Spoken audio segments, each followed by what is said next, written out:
inviting me here. As just heard, I just started my career as a PhD in University of Mainz.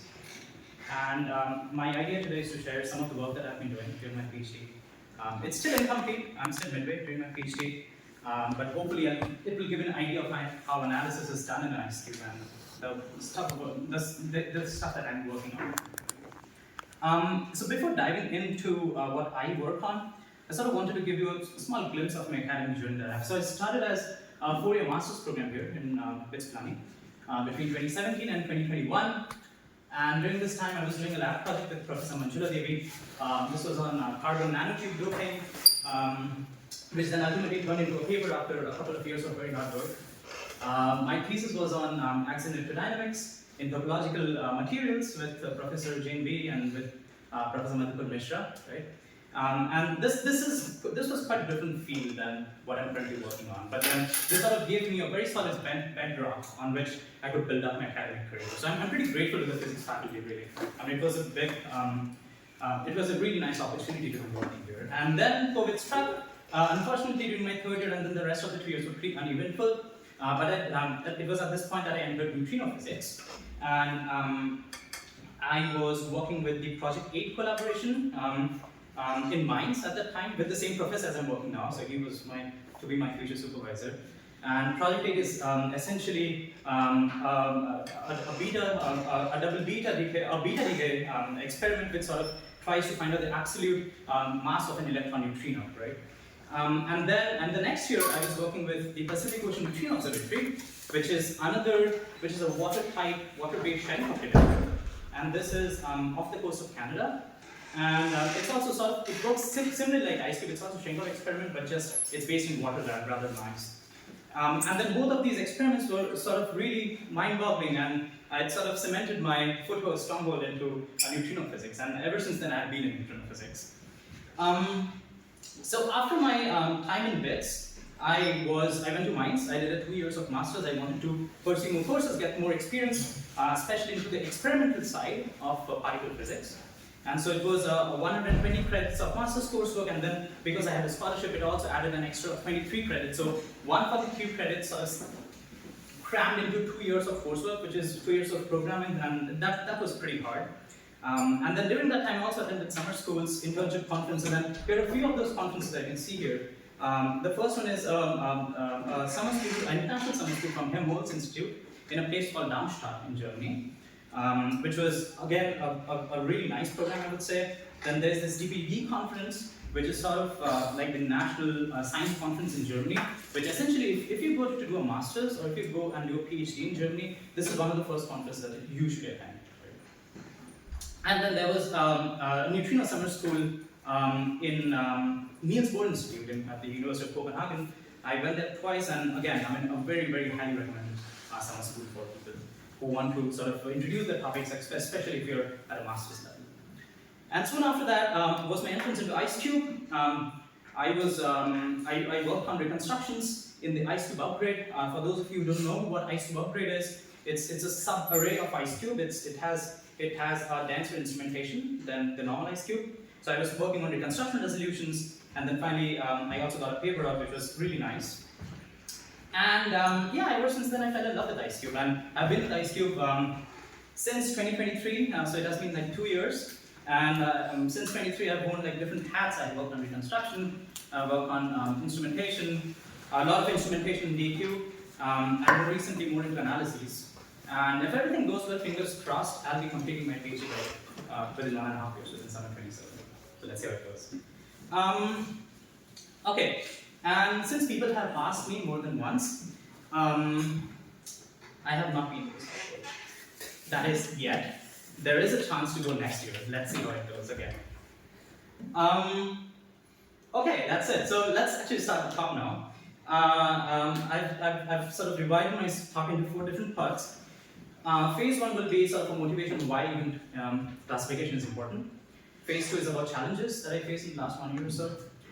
Phase 3 will be more into the analysis machine. So here, we'll be going into more technical details, and you don't really have to follow all of it, it's sufficient if you get an idea of what I'm doing. And then I'll mostly summarize, and then we'll look into what's into the future. Right? Okay, so So let's start with the motivation.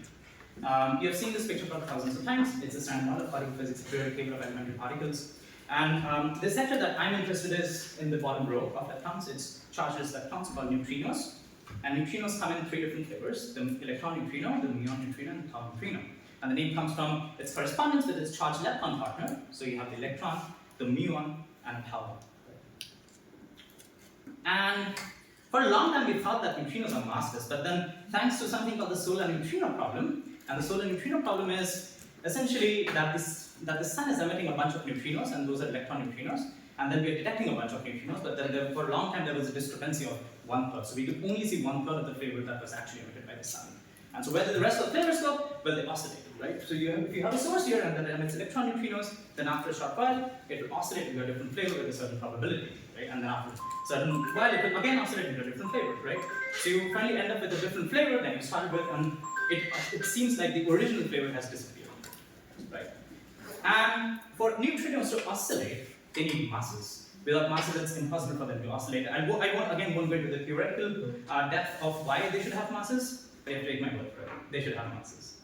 And because of this revolutionary discovery, in 2015, the Nobel Prize was awarded to Arthur McDonald for his leadership with the Centenary Neutrino Observatory, which essentially sort of resolved this solar neutrino problem, and then part of it was also given to Takaaki Kajita for his leadership with the IceCube Experiment in Japan, which was looking into the disappearance of muon neutrinos into tau neutrinos. Right? So both of them for neutrino oscillations. So, neutrinos come from various sources. Now, what you see here is a plot of flux, right? You don't have to go into units, but it's flux. And then on the x-axis is the neutrino energy, and then you see various classes of neutrinos. You have cosmological neutrinos, which comes from the early Big Bang. You have solar neutrinos, essentially, which are emitted from the sun. And then you have supernova neutrinos. So when supernova undergo core collapse supernova, you have MEV neutrinos, right? And then we come to a more interesting part for IceCube. We have atmospheric neutrinos. You have neutrinos from AGNs. AGNs are essentially active galactic nuclei, which spew out neutrinos. So these are more of the high energy neutrinos, right? And for IceCube, again, as I said, this is the energy regime that we're more interested in. It's not like we cannot figure out MEV neutrinos. We can with super smart ways, but then most of the analysis are sort of focused into this narrow band. It goes from around 1 GeV with the IceCube upgrade now, till hundreds of PeVs. We haven't seen 100 PeV neutrino. The highest we have seen is around 10 PeV. But this is the narrow band that we're looking at. So if you look at atmospheric neutrinos, we get like 1 million a year, right? So this is something I drew up last night. You have cosmic ray protons, which bombard the atmosphere every second, millions of them, right? And every time it collides with an atmospheric nuclei, you have fragmentation of the nuclei, and then you have a shuttle, right? You'll have charged pions here, pi plus pi minus in the initial part of the shower, which then decays into neutrinos and charged electrons like now. And then you have a pi zero, which starts in a magnetic escape. Kind of learned about this. Pi zero goes to 2 gamma, and then it can go pair production, blah blah blah. It's an entire branch of electromagnetic showers. Right? And then essentially we can detect these muon neutrinos, which go from around GeV of energy to around 1 TeV, let's say, right? And then there are again smart ways to detect when a neutrino is, and it's probably coming from an atmospheric source by doing some pretty stringent energy cuts, right? And looking at, oh, if there's a muon which is in the neighborhood of this incoming neutrino and stuff like that. And then if you go into even higher energies, you have something called astrophysical neutrinos, right? And astrophysical neutrinos only come in like 10 a year. So these are like really precious for IceCube. And so you can see that the factor reduces by 0.1 million, right? And yeah, this sort of really comes down. I mean, you get like, for every million of atmospheric muons, you get 1 atmospheric neutrino, and then for every millions of atmospheric neutrinos, you get 1 astrophysical neutrino, right? So it's 10 to the 12 more than astrophysical neutrinos, the muons which are bombarded from the atmosphere. And these astrophysical neutrinos are very broadly classified into two classes. The first one is a diffuse source, where you don't know exactly where the neutrino is coming from, but it's coming from somewhere in the sky. So what you see here is not a neutrino sky map, it's actually gamma ray sky map. It's taken from Fermi LAT. from I think some 10 or 20 years of data. And then you see what you're seeing is the center of the galaxy, which is also a rich source of these, which is an extended source of neutrinos, the diffuse source of neutrinos, right? You can also have things like a cosmic ray, which is traveling through the Milky Way and interacting with the interstellar gas, and then emitting neutrinos, right? And then the second class, or this is a more rarer class actually, where you have a point source, and in IceCube, I think till now we have only detected tens of such sources, and only 2 such sources are close to a 5 sigma discovery threshold, right? You have, I think, you have a blazar source. What's a 5 sigma discovery threshold? What's a 5 sigma discovery threshold? So that's the 5 sigma discovery threshold is when you so you have to take a null hypothesis, and your null hypothesis will be, hey, the neutrino you see comes from an atmospheric source, and then with the data you reject that null hypothesis by a confidence of more than 5 sigma. That's usually a standard hypothesis testing value we consider. And then, yeah, these are really rare, but then, yeah, these are point sources and diffuse sources do such classes. Okay, so I think now we are at least clear with what astrophysical neutrinos are, or what neutrinos IceCube is used to looking at. Why is even classification important now? So if you have a source and it's emitting neutrinos with a certain flavor combination, so nu e, nu mu, and nu tau from the galaxy or any source, and then that's sort of traveling through space and time and is arriving on Earth with a different flavor combination, nu e prime, nu mu prime, and nu tau prime, and through the way it's oscillating to a certain probabilities that you might have learned in quantum mechanics, right? Our best bet at knowing what the neutrino combination would be at the source is studying them at Earth and then backtracking them with our best knowledge of what the distance might be from that source, right? And theoretically, the production through pion decays is considered a very likely process. So pions decay to muons, right? And muon neutrino, and all of this is happening very close to the source, right? You have pions which decays to muons and muon neutrinos, and the muon then decays to an electron neutrino, electron, and neutrino, and a muon neutrino. Then if you count the number of neutrinos here, you would find one in the top row, and one at the bottom row, and then only one electron neutrino, right? So your source has a flavor ratio of 1:2:0. And then that oscillates, and then finally we get an equipartition or democratic flavor ratio. And then if you look at this chart here, depending on what kind of mechanism you have at the source, you get a different flavor ratio on it, right? So if it's a muon damp mechanism, so if the muon, for a reason which you have to get into details, but if the muon was not allowed to decay, and you just have one muon neutrino, then the probability on Earth will be more muon neutrino probability. So it's 0.2 times 2, 0.4 times 0.2, 0.4. Right? And then you have other combinations like neutron decay. What if the beta decay of a neutron is a likely cluster of neutrino emission, right? With the current IceCube data, we have very well rejected the neutron decay hypothesis with a strong confidence. But I think right now we are sort of fighting between pion decay and muon damp mechanisms. Okay, how do we do this with IceCube? So, as you might have heard, IceCube is the world's largest neutrino detector. It is growing stronger every day. We have new modules now deployed with the IceCube upgrade, and it will grow even larger with the IceCube Jet 2 that I'll talk about later on. What the picture you see here, which looks pretty faint compared to the picture I see on my laptop, this was taken out of a Hercules aircraft which is about to land at the Amundsen Scott Pole Station, right? And what you see here are a couple of things in the landscape. You see this large building at the, this building at the center of these dots. That's mostly a data processing center, the ICL or the IceCube lab. And then these colored dots signify the holes that we have dug into ice, right? And then during different time periods of instrumentation.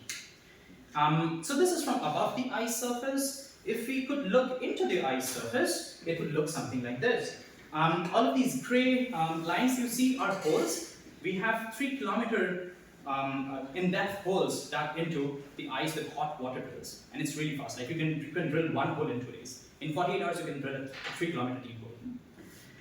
And then these black dots are optical modules. So if you zoom into these optical modules, basically what you see is there's a PMT. A PMT stands for a photomultiplier tube, and what a PMT does is simply that you get a very weak signal, and then it amplifies the signal. And then all of this information is sort of processed by the electronics compartment, which is lying in the top half of this module. and then the data is transferred through these cables, which sort of, you can see one half of the cable is sort of taking it all to the surface computers, which are then sending it to Madison, and then blah blah blah, post-processing. The horizontal distance between two such strings is 125 meters, and the vertical distance between two modules on the same string. So strings is a jargon. It's cables which we often call as strings in IceCube. So string is just that cable. And the vertical distance between two modules is 17 meters, right? And then we also have a much denser region in fluorescence here, if you can see that, where the horizontal distance is 70 meters and the vertical distance is 7 meters. So much denser to extend the sensitivity of IceCube towards lower energies, right? Okay. And we also have a jargon for this. We call it a digital optical module, or DOMS in short, right? I'll sort of use this nomenclature a couple of times, so be careful that you know what it means. Okay. How do we detect neutrinos? Well, there's a neutrino which comes in, and every time, so these neutrinos are usually GeVs or TeVs, right? And it crashes into a nuclei of ice. Now, usually the binding energies are of the order of MeV. If you have a particle with GeV or TeV coming in, it just completely destroys that nuclei, and you have like showers. You have a hadronic shower. It comes from, you have quarks sort of flying out, and then there's hadronization, and then finally you have hadrons, and then you have a hadronic shower. So for every one of our events, we get a hadronic shower, always. And then in case it's a charge current interaction, then you get a charged lepton which flies out, right? That's in green. And every single of the charged particles in a dielectric medium like water or ice, it emits something called a Cherenkov radiation, right? And Cherenkov radiation is our only way to detect anything in a Cherenkov telescope. Well, the name comes from Cherenkov, right? This Cherenkov emission then travels through ice, it scatters, some of it is absorbed, and then our PMDs detect the Cherenkov radiation. Yes. Excuse me. The Cherenkov detectors also detect very high energy gamma rays which are coming from the cosmological event. So how do you differentiate if it's a neutrino hadronic shower or it's a radiation from the gamma rays which are caused due to? So IceCube essentially has these two parts. We have there's another subsection of this detector. It's called IceCube, which can detect gamma rays. The in-ice detector, I'm pretty sure it doesn't detect gamma rays directly. It's always Cherenkov radiation. But let me think about that actually. I think only the top part of the IceCube, which I don't work with that directly, but I think that detects gamma rays. But I should be pretty surprised if it does that. I would be pretty surprised if it detects gamma rays.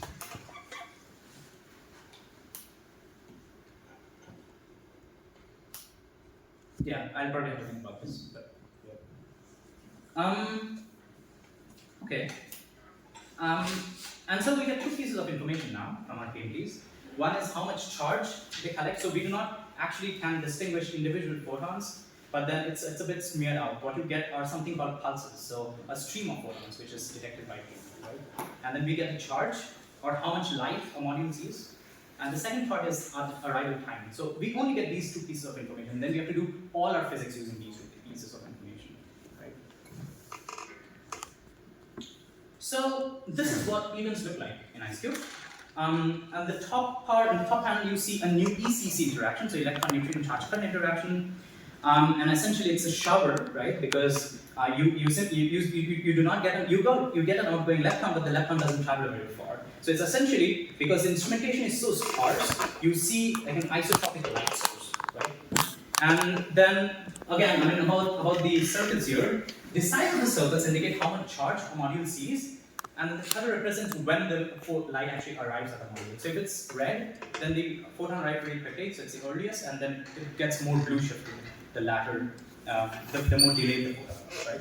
So if you look at the top picture there, the modules which have the largest blob are the most reddish, right? So there, it's very close to the interaction vertex, and it detects a lot of light.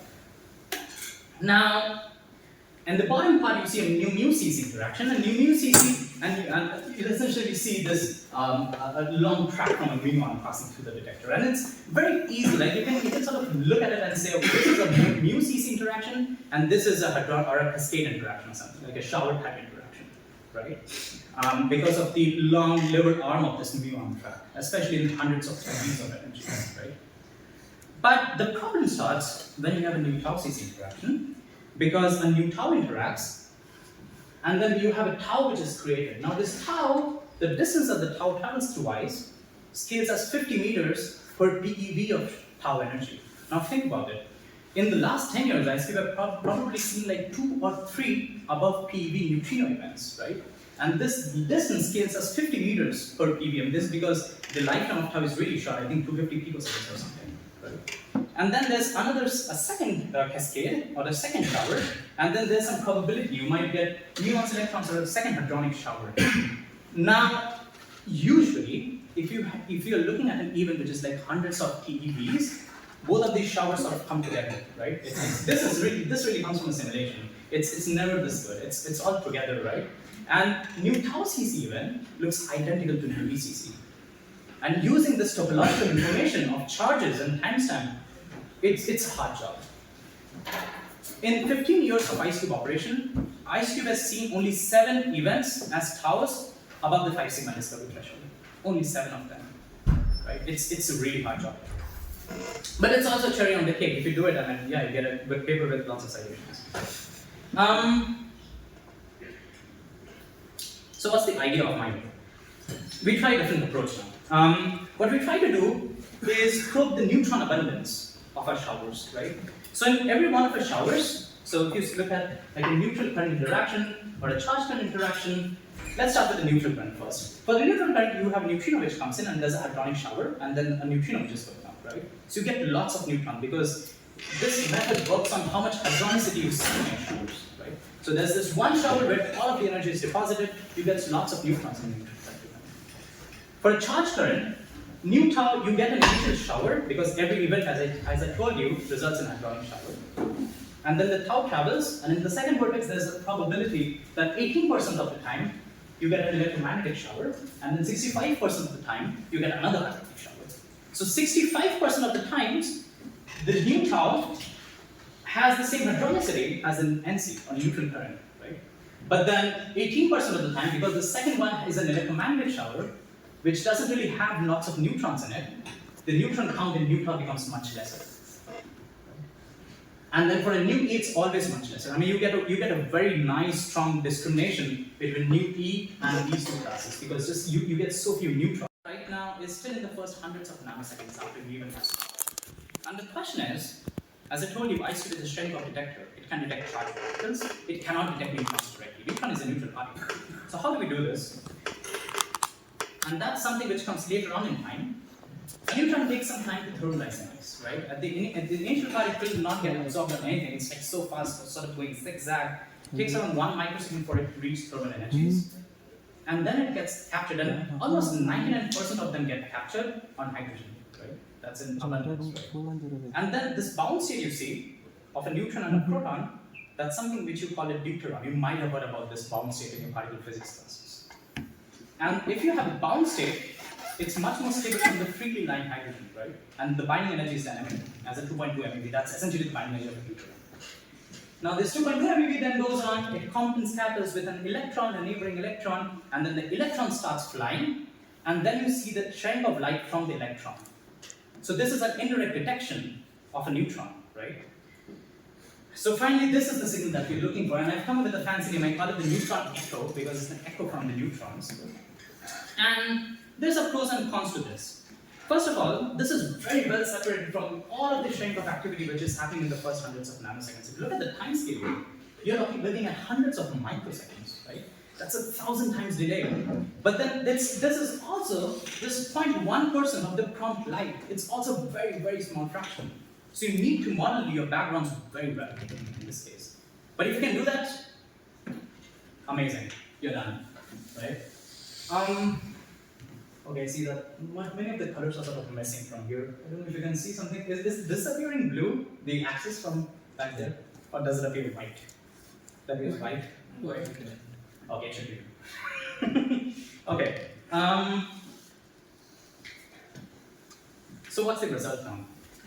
We have done some simulations to see if this method works even before we start working with the background model. Right? So in IceCube, we have a standard simulation procedure. We start by injecting neutrinos by a software called NewGen. Don't have to know all about this. But it essentially injects a neutrino of a certain flavor at a certain point in the detector with a certain energy and with a certain direction, which is all sampled from observed data. And then the neutrino can interact now, right? And the interactions are done with Pythia.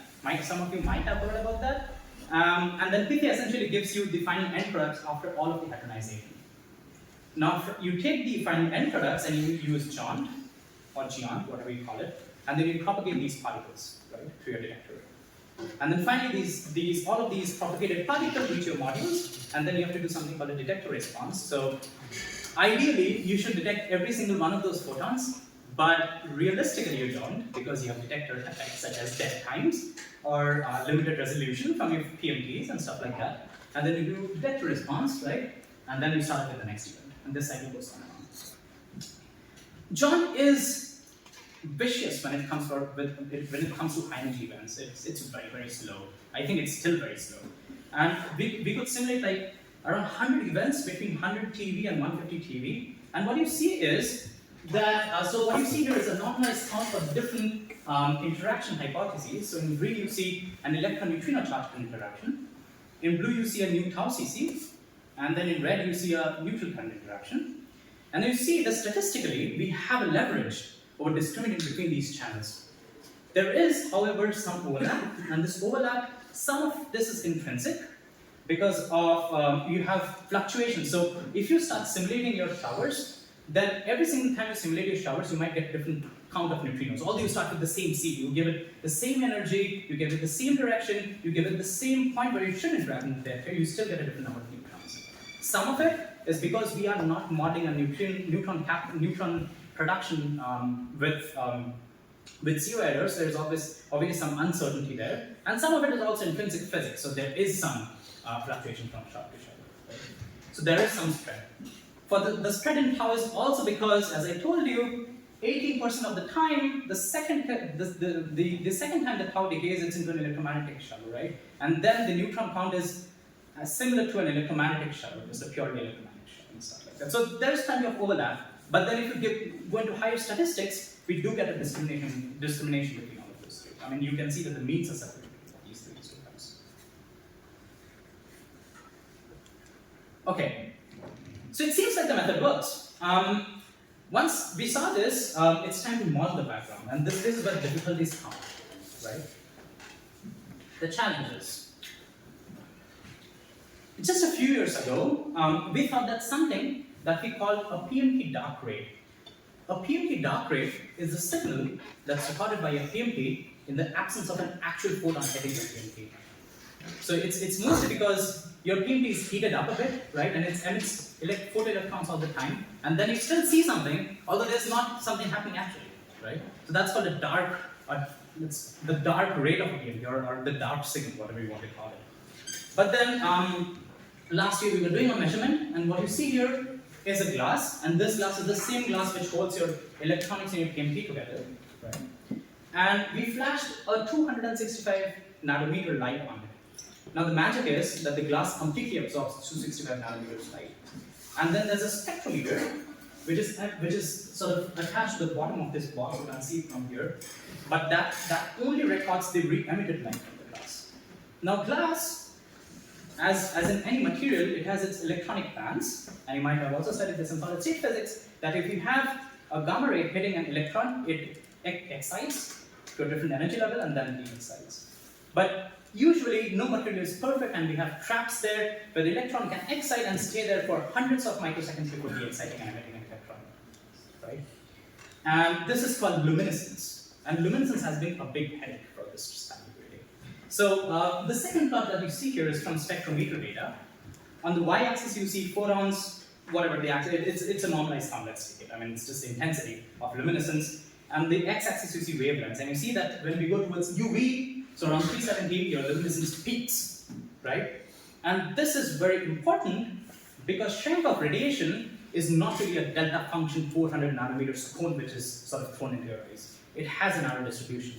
It plummets, but then there is a certain UV component and there is a certain infrared component, right? So it looks, I mean, initially when you emit your strength of radiation, it looks something like this, which follows a 1 over lambda square. And then as it propagates, all of this UV sort of accumulates in ice pretty quickly, and very soon this sort of becomes something like a Gaussian, which is centered at 400 nanometers, right? So, depending on where your module is, from the start of the event, you would see more or less luminescence in the glass, right? And so this background component has to be modeled as a function of distance, right, and how much light it actually sees. And then this is just a cartoon that I brought with me. This sort of shows you the wavelength distribution. It actually starts from 10 meters. Wait. There we go. So 10, 30, 50, and you see like it sort of becomes more and more Gaussian at modules at a larger distance.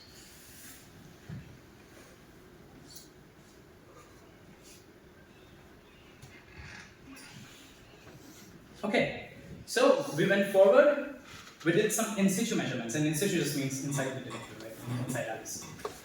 IceCube is really amazing because we have very nice calibration tools in our modules. We have LEDs in every one of our modules, and this is mostly to do in ice calibration to study the optical properties of ice. And you'll be surprised how many IceCube people are glaciologists. I mean, they study ice. Like, one of my supervisors is a glaciologist, like a wonderful person. And you have these LEDs sort of shining light, and then that sort of scatters around and is recorded in this PMP. Okay, enough.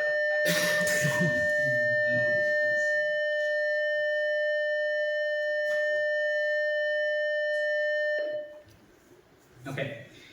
So essentially what we try to do here is create a bright signal with no neutrons.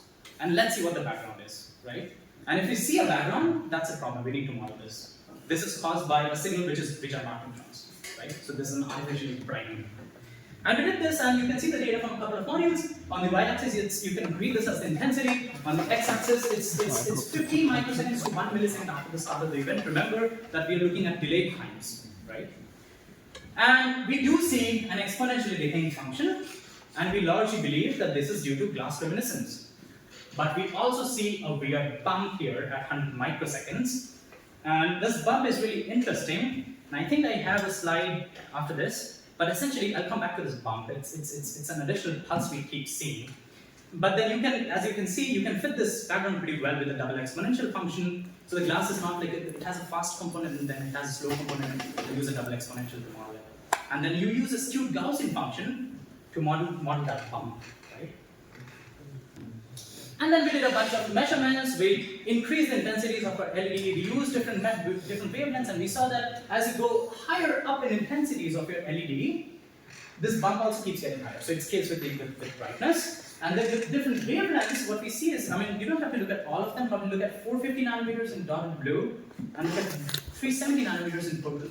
And you can see that for 450 nanometers, you can probably see that bump, and there's some luminescence component. But at 370 nanometers, as we move towards UV, that bump is completely enveloped by this luminescence, right? So you can definitely see the much higher luminescence coming from these. Okay. So where does this bump come from? We don't know for sure, short answer. But there's this company which makes our PMPs and doesn't make our PMPs, it makes PMPs for every kind of detector around the world. It's called Hamamatsu. It's a company in Japan. And I was in conversation with Hamamatsu about this weird thing that we keep seeing, and they got interested, and they started their experimentation of their own. And then they repeated this measurement for a 10-inch PMP, and a 10-inch PMP is the one that we use in IceCube, like pretty massive, like baseball size like PMPs.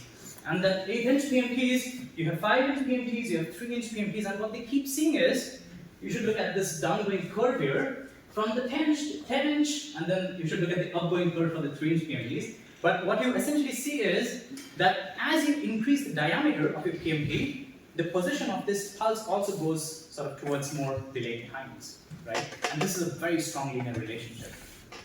But it still exists. But it still exists. It still exists. It still exists in every PMP that we have seen. And it's like independent of location, like no matter in Antarctica or Bond, you keep seeing the... It's independent of temperatures, I would say, yeah. Because we have PMPs in Madison which are kept in freezers which are not plugged in, so they are not cooled, and we still see this pump. But of course, there are different problems because if you go cooler in temperatures, luminescence actually increases, and there's a different reason for that because I'm not going to mention it, it will be pretty boring. But then your luminescence increases, and so this bump also gets covered up. It's hard to see this, but it's there. It's there. So I think, as I have sort of showed this part in my last 10 presentations, it's time to put on our detective hats and ask ourselves, what the hell is this pulse? Usually, a PMT has a photocathode and it has an anode, and then you put a high voltage between this and you accelerate your charge, and then you get an amplified signal. My intuition is, and everyone's intuition is, that if you increase this high voltage, your entire pulse stream travels faster, and the pulse should shift towards earlier times. But that's something which doesn't happen with this one. It's sort of stationary. But there is a linear shift at PMT size. Now we have different theories which we have come up with. I mean, I was giving a talk, where was it? I think it was in Grand Rapids last year, and one gentleman sort of pulled up his hands were up, and then he said, hey, what if this is just acoustic vibrations? So he said that at the end of the PMT, because you see this such a big rush of photoelectrons, it might strike your diode, right? It might still start vibrating. And this vibration, this acoustic vibrations, sort of travels through your PMTs, it gets through your photocathode, and in your photocathode, in the layer, there's a very thin layer of cesium, and if your photocathode is sort of vibrating like this, it might just shove off a few of these cesium atoms. And the cesium atoms can start a new pulse, and you might get this thing. I don't know. That was not like replicate over all those experiments, right? Like even if it replicated, the location of the pulse would then be different. Sorry. If it replicated the pulse, like the solution he mentioned with stacking and the cesium atoms being shoved off. Yeah. In that case, the location of the pulse would then be different in different experiments, and the exact same result would not be replicated. So the reason that we might get the exact same order of magnitude is that the time it takes for a pulse to travel through a PMT is, for, let's say if we were to do this in a 10-inch PMT, is like 10 nanoseconds. We are talking about 10 or 100 microseconds here. Any of these small weirdness inside the PMT will get completely washed out. The timing will be dominantly dictated by the time it takes for the acoustic pulse to travel through the PMT. Because acoustic pulse travels like some meters, and this is like really, really fast. So yeah. So till now, we don't have an idea what this might be, but if we find out, then we'll write a paper on this. Okay, so this was about background. I think you get a fair idea of the two background components that we're dealing with. One is, you already know PMT dark rate, and the second is something weird thing which comes up from PMT, and third is a known weird thing which comes up from glass, which is luminescence. Okay, into the more technical part, and I'll try not to make this too technical.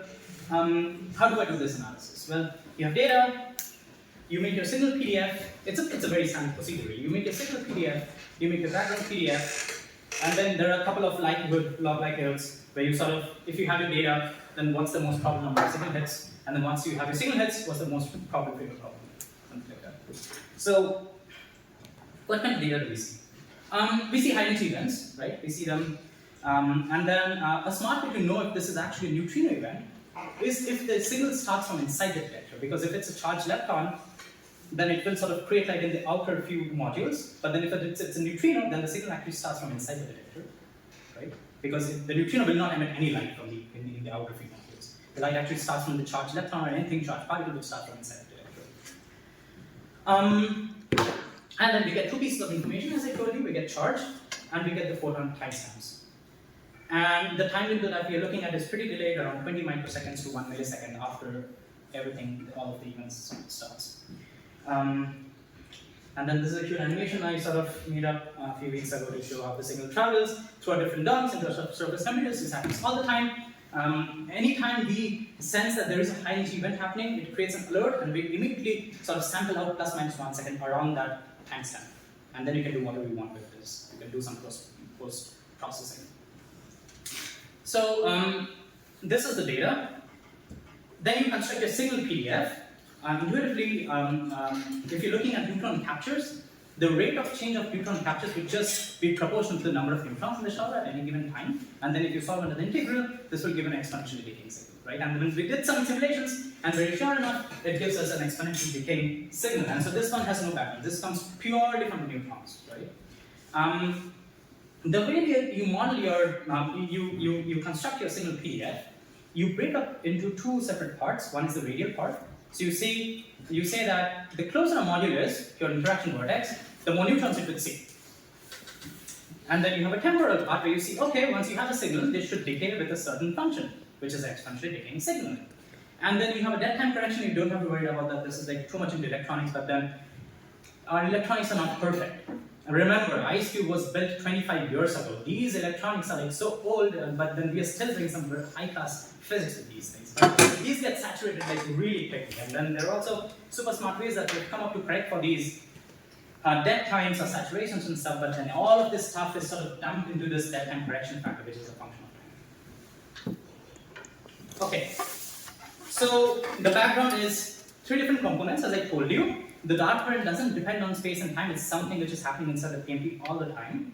You have another contribution from glass, which will depend on how far the module is. So Ri, I is simply the index for the IF module. How far the module is from the interaction vortex, and then what time are we looking at, when you're sort of bending it in time. And the PMP effect is also saying it's a function of radial distance versus what time we are looking at. Right, and then complications arise when we are sort of modeling the, constructing the PDF for glass, because that also has to be wavelength weighted, as I told you, that when the Cherenkov shower starts, you have UV at the start, but then the UV at the limits, and then you have 400 nanometers as you go further along. Okay.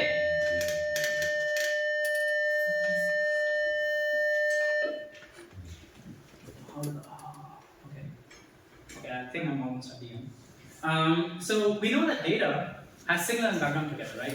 God has not given us signal altogether in a nice place. There's always two of them together, and then of course, responsibility is to fit the number of signal photon heads with the PDFs that we have. I'll not go through the entire formula, but then you might have seen something like this. It's a very standard way of constructing your likelihoods, right? So it's likelihood of n s subscript s number of signal photons given the number of n detected photons. So n detected photons is what you get from the data. And you say, okay, what is the probability of getting ns number of signal photons, right? And then you have like a Poissonian term at the start, which is mostly for background calculations. And then you loop over all of your DOMs, and then you have your signal PDF plus your background PDF with some normalizations. Once you do this, for a given event, you have your best estimate of what the signal photon counts would be with your models that you have. Once you have that, the question is that given the number of fitted signal hits, what interaction hypothesis best explains this data that you have? Right? The way we do this is we again rely on simulations. We simulate signal photon distributions based on different hypotheses. So you say we are simulating hundreds of new ECC events, or hundreds of new tau CC events, or hundreds of NC events. And then we would want to look at what's the distribution of these delayed photons, right? Or if there were neutral captures for these three different classes, right? And then you construct your PDFs from these distributions. And this dashed vertical line is the best fit that you get from your previous step, right? So you get your data, you fit your signal hits, and then you construct your PDFs asking us, okay, what should be the expected distribution of your delayed neutron captured signal if it was from a particular interaction channel, right? And then you can say, okay, yeah, this is the probability. You construct your likelihood, and now you say, okay, now that we have our best fit and delayed number of signal photons, what's our flavor ratio, alpha, beta, and then this is renormalized, so the probability of nu tau is 1 minus alpha minus beta, right? I'm not talking about S. S is a systematic parameter, but let's leave it. If S is 0, it just means that you're perfectly modeling the data. But once you have this, okay, this is again a bit technical, but then once you have this, you simply sum over all of your events. So the last step was for one single event, so all of these distributions are for one single event of some direction, some position inside the detector, it's interacting with some energy, right? And now you sum it over all of your events. And now what you see here is something called a ternary plot. And a ternary plot has your three different hypotheses on three different label axes, right? Fraction of nu tau cc, fraction of mu e cc, and fraction of nc. And then this, all of this likelihood maximization, you see the colors sort of given in purple here, and your best fit comes around 25% of neutral current events, 75% nu tau events, and then 0% nu ECC. Now, there's a caveat to this. Now, this plot is not yet updated. This is where my PhD sort of applies. And I'm sorry, this is a big spoiler, but this doesn't come from my work, but this is sort of done a few years earlier, and this only has like 13 of these high energy events. And only between 2015 and 2018, till now, till 2025, 26, we have around 150 events. And because I started this story by telling you about pion decays and muon dam decays, I also sort of have marked on this ternary plot what should be a fraction of these three different interaction channels given a pion decay at the source, or given a muon dam decay, right? And then renormalize it because you don't have a muon here, you're only looking at cascades. And then if you look at the contours in white, and you can't even see that one, I mean, it's right at the bottom right edge. That's a 1 sigma contour, and it's pretty large, as you can see. So both of these hypotheses are pretty consistent with the errors, 1 sigma errors that we have at the moment. And the problem is that back then, we were really bad at statistics. Like 13 events are going to get you nothing. Like it's a pretty small count because there's also fluctuation from event to event, right? You really need a large ensemble of events to make a proper description of what wave ratios. And also we had a lot of systematics. Those systematics, people have been working on John for since then. The shower fluctuations have sort of been narrowed down. They are more tightly constrained. And I'm pretty sure that after my work, the contours will really shrink, like by a lot. I'm pretty sure of that. Okay. Okay, so that actually brings me to my summary. I know this is a lot to consume. So there's essentially 5 main points I talked about. The neutron echo is a potential tool to do some cascade flavor analysis, right, or flavor discrimination. And this sort of uses the hadronicity of the showers, of the neutron abundance in your showers, right? In the last 1 year, 2 years, I have spent most of my time working on IceCube DAC, or DAQ data acquisition tools, to capture these late signals. Usually IceCube doesn't really care about late signals because much of its work is only limited to the Cherenkov light that you get from the few hundred nanoseconds, right? So it had to be extended, that was a lot of time. And then we discovered 2 new sources of background, and then one of them was previously unknown. We're still investigating into that. And now, I think at this point we have a good understanding of this background behavior by varying light intensities, by looking at different wavelengths. And yeah, I mean, I'm all set to complete this analysis with a much larger event sample. It's like 10 times larger than it was 6 or 7 years ago. So that's it. I'll start with an overview really quickly. So what's coming up in the future, in the next 1.5 years until my PhD ends? I'll complete this analysis with all of these backgrounds included. Sorry, I forgot to tell you about another thing. When this ternary plot was made, we did not know about the backgrounds. So when I say that the nu ECC fraction was 0, it's essentially because you're always overestimating your signal because you don't know about your background back then. So all of these events were tagged as, oh, this is a neutral current event because you see so many neutrons. But no, I mean, you have a pretty large contribution from the background too. So that will also sort of shift upwards and it will get a non-zero value for the nu ECC. So just wanted to correct that. In the future, my estimate is, I think, IceCube Gen 2. IceCube Gen 2, I spoke about this right at the start of my talk. It's an 8 times enlargement of the current IceCube detector. And we have around 100 events. We have 100 events right now between 20 and 25, but then IceCube Gen 2 is going to give us 4 times higher event rate. We have a higher effective volume of the detector. And yeah, so you see that over here, so that hexagon is the current IceCube instrumentation, and the floor pattern orange is IceCube Gen 2. It's going to be pretty large. And then we'll have improvements in systematics with improved simulations. It has already happened and it will keep happening with improved calibration, with improved reconstructions. And then my long-term goal here, and this will probably take a few years now, is to merge or combine the topological information we get from example, from the nu tau events, which I showed you right at the start of the talk. We have these 2 different bands, it's called double band event, 2 different showers. Use this topological information of charge and time with the neutron capture information that we get. So these are like independent sources, and I think we should be using them together at some point. And yeah, that's it. Thank you, and yeah, I'm ready.